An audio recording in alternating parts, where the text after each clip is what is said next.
News చూస్తున్నాం. ఆంధ్రప్రదేశ్ పల్నాడు జిల్లాలో ఆధిపత్య పోరు ఇద్దరి ప్రాణాలు తీసింది. ఇద్దరు టీడీపీ నేతలు దారుణ హత్య గురయ్యారు. వెంకటేశ్వరరావు, కోటేశ్వరరావుని టీడీపీ పార్టీకి సంబంధించిన మరొక ఇద్దరు వ్యక్తులు హతమార్చినట్టు తెలుస్తోంది. మరి దాంట్లో ఎంతమంది ఉన్నారు ఏంటని పక్కన పెడితే ఆధిపత్య పోరే కారణంగా చాలా క్లియర్గా అర్థమవుతోంది. పెళ్లికి వెళ్లి తిరిగి వస్తుండగా ఈ వెంకటేశ్వరరావు, కోటేశ్వరరావుని కారుతో ఢీ కొట్టి కింద పడేశారు. అయితే వెంటనే వెంకటేశ్వరరావు ఆ కారు ఢీకొనడంతోనే స్పాట్లో మరణించగా, కోటేశ్వరరావు కొనవిపురితో కొట్టుమిట్టాడుతుండగా ఆయన దగ్గరికి వెళ్ళిపోయి బండరాయితో తన తలపై చాలా బలంగా కొట్టి హత్య చేసినట్టు తెలుస్తోంది. సో హత్యకు రాజకీయ వివాదాలే కారణం అన్నట్టుగా అనుమానం వ్యక్తమవుతోంది. ఇక్కడ మీరు దృశ్యాల్లో చూస్తున్నారు కదా, ఈ కారుతోనే, ఇక్కడ కనిపించినటువంటి ఈ స్కార్పియో కారుతోనే ఆ ఇద్దరిని వెంకటేశ్వరరావు, కోటేశ్వరరావుని ఢీకొట్టారు. కారు చూడండి, ముందు భాగం పూర్తిగా నుజ్జు అయిపోయింది. ఈ కారు చాలా వేగంగా వచ్చి ఒంటరిగా వారిద్దరు, అంటే ఎవరైతే వెంకటేశ్వరరావు, కోటేశ్వరరావు ఇద్దరు మరణించారో వారిద్దరు కూడా ఒక బైక్ పైన పెళ్లికి వెళ్ళి తిరిగి వస్తుండగా వారిద్దరిని ఈ కారుతో ఢీ కొట్టి ముందుగా వెంకటేశ్వరరావు హతమైన తర్వాత కొన ఊపిరితో కోటేశ్వరరావు కొట్టుమిట్టాడుతుంటే బండరాయితో కొట్టి చంపేశారు. సో వ్యక్తిగత కారణాలు, ఆధిపత్య పోరే ప్రధాన కారణంగా తెలుస్తుంది. ఇక్కడ హైలైట్ ఏంటంటే జేబీఆర్, ఇక్కడ హైలైట్ చేసి చూపిస్తున్నా చూడండి, జేబీఆర్. ఈ కార్ జేబీఆర్ది. జేబీఆర్ అంటే ఎమ్మెల్యే జూలకంటి బ్రహ్మానందరెడ్డికి సంబంధించిన కారుగానే తెలుస్తోంది. సో ప్రజెంట్ ఆయన కారు వాడారు. ఇక్కడ చంపేటువంటి ఈ ఘటనలో, హత్య ఘటనలో ఆయన కారు వాడినట్టుగా అర్థమవుతోంది. కాబట్టి అసలు కారు వాడడానికి గల కారణం ఏంటి, పెద్ద ఎత్తున ఇప్పుడు ఒక హాట్ టాపిక్గా మారింది. ఆయన ప్రమేయం ఎంత, ఎమ్మెల్యే ప్రమేయం ఎంత మేర ఉండుంటే అవకాశం ఉంది. సో ఆయన కారుతో ఈ హత్యకు పాల్పడ్డారు కాబట్టి మరి డైరెక్ట్గా ఆయన కారా లేదంటే అభిమానం కొద్దిగా టీడీపీ నాయకులు వేస్తున్నారు కూడా క్లారిటీ లేదు ఇంకా ఇక్కడ. కానీ కారు వెనకాల మాత్రం జేబీఆర్ అని కనబడుతోంది.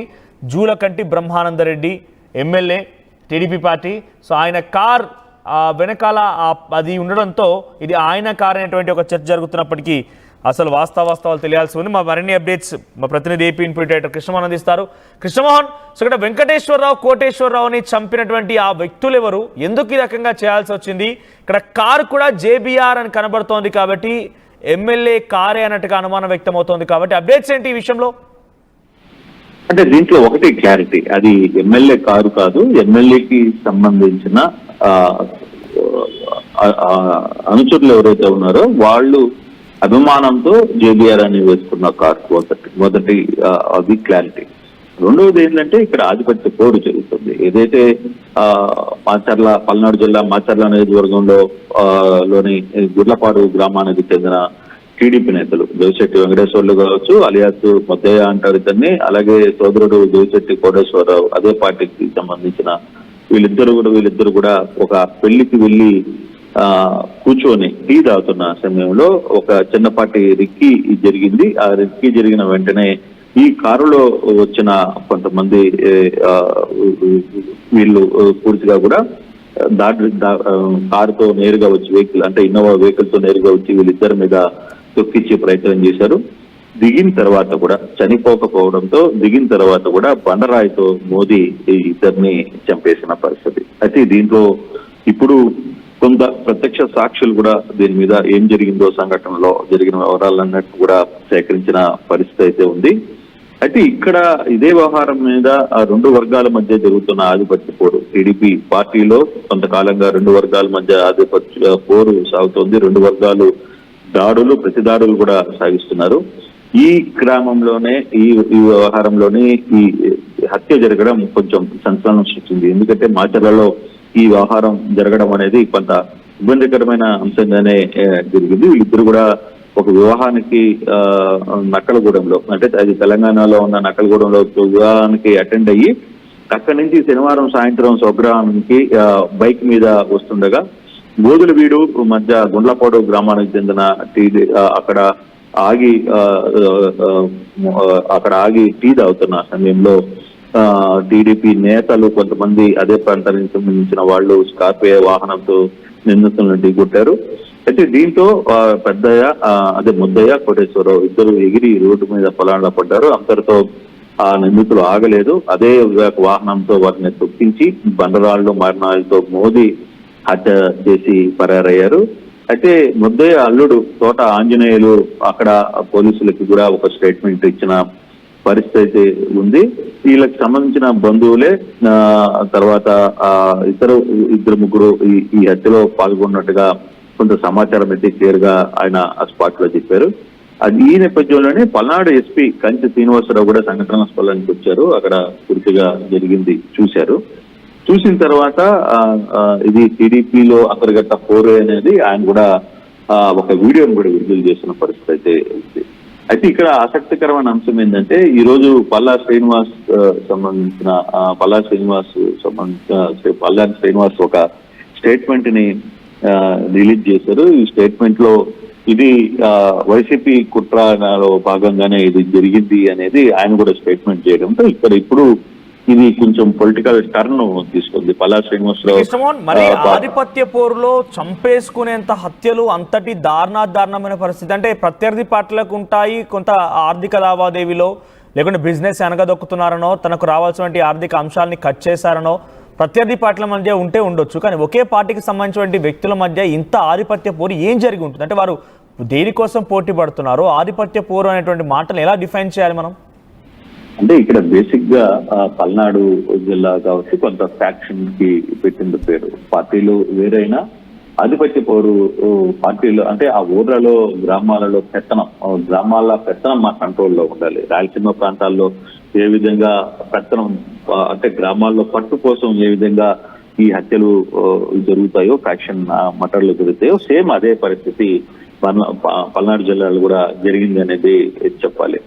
అయితే ఇక్కడ ఇంతమంది ఈ వ్యవహారం నిన్నటి వరకు ఒక కోణం ఉంది మనోజ్. ఇది పల్నాడు ఎస్పీ కూడా క్లియర్ గా ఒక స్టేట్మెంట్ ఇచ్చారు. ఇద్దరు ఒకే పార్టీకి సంబంధించిన వాళ్ళు ఆధిపత్య పోరే కారణం అని. అయితే ఇప్పుడు తాజాగా పల్లా శ్రీనివాస్ టీడీపీ రాష్ట్ర అధ్యక్షులు ఒక స్టేట్మెంట్ ఇప్పుడే రిలీజ్ చేశారు. ఇది కొంత పొలిటికల్ టర్న్ జరుగుతుంది. పల్నాడులో టీడీపీ కార్యకర్తల హత్య కలిసి వేసింది. ప్రశాంతవంతమైన పల్నాడులో మళ్ళీ ఫ్యాక్షన్ రాజేసేలా పిన్నెల్లి అంటే మాజీ ఎమ్మెల్యే పిన్నెల్లి రామకృష్ణ చేష్టలు ఉన్నాయి. ప్రాణాలు కోల్పోయిన టీడీపీ కార్యకర్తల కుటుంబానికి అండగా ఉంటాం. ఎవరైతే మాజీ ఎమ్మెల్యే పిన్నెల రామకృష్ణ రెడ్డి అనుచరులు అత్యంత దారుణంగా హతమార్చారు. పిన్నెలు సన్నిహితులుగా ఉన్న అవిశెట్టి శ్రీనివాస్ ఈ హత్యలో ప్రత్యక్షంగా పాల్గొన్నారు.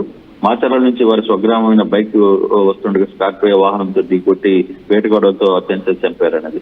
అయితే ఇప్పుడు ఈ అవిశెట్టి శ్రీనివాస్ అనే వ్యక్తి ఎవరైతే ఈ మటర్ లో ఉన్నారో అతను మా మనిషి కాదు, అతను పూర్తిగా కూడా పిన్నెల మనిషి అంటూ పల్లా శ్రీనివాస్ యాదవ్ కూడా స్టేట్మెంట్ ఇచ్చారు. అయితే నిన్న ఎస్పీ ఆధిపత్య పౌరులో భాగంగానే ఈ రెండు జరిగాయి. అయితే అక్కడ వాహనం మీద కూడా జూలగంటి ప్రభాకర్ రెడ్డి పేరు ఉండడం, అంటే వాళ్ళందరూ కూడా జూలగంటి ప్రభాకర్ రెడ్డి అనుచరులు. స్థానికంగా కొంత ఇది ఏం జరిగింది అనేది తెలిసినా కొంత ఇప్పుడు ఈ పల్లా శ్రీనివాస్ యాదవ్ మాటలతో టీడీపీ రాష్ట్ర అధ్యక్షుడు పల్లా శ్రీనివాస్ యాదవ్ తో ఇది పొలిటికల్ టర్న్ తీసుకుంది అనేది చెప్పాల్సిన పరిస్థితి ఉంది. అయితే పోలీసులు మాత్రం నిన్న ఒక స్టేట్మెంట్ అయితే విడుదల చేశారు. ఇది చనిపోయిన వెంకటేశ్వర్లు కోటేశ్వరరావు వాళ్ళని చెప్పిన వాళ్ళు కూడా టీడీపీ వారే అని చెప్పిన నేపథ్యం అయితే ఉంది. ఫర్దర్ గా ఈ కేసు ఎలా జరుగుతుంది? ఫ్యాక్షన్ మటర్ సంబంధించిన కేసుల్లో కొంత ప్రాంతాలకు మధ్య కావచ్చు, బంధువుల మధ్య కూడా ఆధిపత్య పోరుకు సంబంధించి వ్యవహారాలు చాలా జరుగుతుంటాయి. ఈ నేపథ్యంలోనే పల్నాడులో ఈ హత్య కొంత గదరగోళమైన పరిస్థితి అయింది. కొంత టెన్షన్. అవిశెట్టి శ్రీనివాస్ అనే వ్యక్తి ఇప్పుడు టీడీపీకి చెందిన పార్టీ వ్యక్తి లేదు పిన్నెల రామకృష్ణ రెడ్డికి సంబంధించిన వ్యక్తి అనేది చూడాల్సిన పరిస్థితి అయితే. సో ప్రెసెంట్ ఈ యొక్క దారుణానికి హత్యకు కారణమైనటువంటి ఆ వ్యక్తిని అరెస్ట్ చేశారా పోలీసులు వారి నుంచి ఏమైనా స్వాధీనపరుచుకున్నారా? ఎటువంటి విషయాలు వెల్లడిస్తున్నారు? లేదు, కొంత ప్రత్యక్ష సాక్షుల కథనం ప్రకారం వ్యవహారం ఎవరయ్యా మోదయ్య ఉన్నాడో మోదయ్య అల్లుడు చెప్పిన సాక్ష్యం ప్రకారం కొంత ఎంక్వైరీ జరుగుతుంది. ఆయన ప్రత్యక్ష సాక్షిగా ఉన్నాడు కాబట్టి తర్వాత ఈ అవిశెట్టి శ్రీనివాస్ అనే వ్యక్తి ఇంకా అదుపులోకి తీసుకోలేదు. పోలీసులు దీని మీద కొంత ఎంక్వైరీ జరుగుతోంది. దీని వెనకాల ఏం జరుగుతుంది అనేది ప్రాథమిక నిర్ధారణకైతే ఇది ఆధిపత్య పోరుగానే గుర్తించారు. కానీ ఫర్దర్ గా ఏం జరిగింది, దీని వెనకాల అసలు సూత్రధారులు ఎవరు, పాత్రధారులు ఎవరు అనేది కొంత టైం పట్టే పరిస్థితి అయితే కనపడుతుంది. రైట్ కృష్ణమోహన్, సో మొత్తం మీద పల్నాడు జిల్లాలో పరువు హత్య, పరువు హత్య అంటున్నాను ఇక్కడ నేను, ఆధిపత్య పోరు ఎందుకంటున్నానంటే ఒకరిపై ఒకరు రాజకీయంగా ముందుకు వెళ్ళాలనే ఒక ఆలోచనతో భాగంగా ఆధిపత్య పోరు ఇద్దరి మరణానికి కారణమైన వెంకటేశ్వరరావు కోటేశ్వరరావు ఇద్దరిని కూడా పరువు హత్యలో భాగంగానే చంపేసినట్టు తెలుస్తోంది. అందరూ కూడా టీడీపీ పార్టీకి సంబంధించిన వ్యక్తులుగానే తెలుస్తోంది. కానీ ఇక్కడ రకరకాల వర్షన్స్ వినిపిస్తున్నాయి. వారు మాకు సంబంధం లేదు, వైసీపీ కుట్ర చేసిందని ఇంకొకరు, లేకపోతే ఇంకొకరు అనే రకంగా దీన్ని దాటవేసి ధోరణితో మాట్లాడుతున్నారు. ఇప్పటివరకు అయితే ఎవరు చేశారు అనే దానిపైన ఇంకా క్లారిటీ లేదు. ఆ వ్యక్తుల్ని ఇంకా అరెస్ట్ చేయాలని తెలుస్తోంది. సో కారు పైన వారు ప్రయాణిస్తున్నట్టు ఏదైతే కారుతో ముందుగా ఢీ కొట్టి ఆ ఇద్దరిలోని ఒక వ్యక్తిని హతమార్చారు, ఆ తర్వాత మరో వ్యక్తి పైన బండరాయితో మోదీ చంపినట్టు తెలుస్తోంది. ఆ కారు వెనకాల మనం చూస్తూ ఉంటే ఆ గ్లాస్కి JBR అని కనబడుతోంది. జూలకంటి బ్రహ్మానందరెడ్డి ఎమ్మెల్యేగా ఉన్నారు ఆయన. సో ఆయన మీద అభిమానంతో ఇక్కడ ఆ కారు పైన ఆ JBRని వేయించుకున్నట్టు తెలుస్తుంది. వ్యక్తిగతంగా ఆయన కారు కాదండి. అయితే ఎవరు ఆయన అభిమానులు ఈ రకంగా పనిచేసి ఉంటారు, ఎందుకోసం పనిచేసి ఉంటారు, ఏ రకమైనటువంటి కారణాలు ఉన్నాయని మాత్రం ప్రస్తుతం పోలీసులు విచారణలో ఉన్నారు. మరి ఆ వ్యక్తులు ఎవరు, ఎలా ఎందుకు చేశారని మాత్రం మరి కాసేపట్లోనే, అంటే మరి ఈరోజు సాయంత్రానికి రేపటికల్లా వారిని అరెస్ట్ చేసే అవకాశం కూడా ఉంది.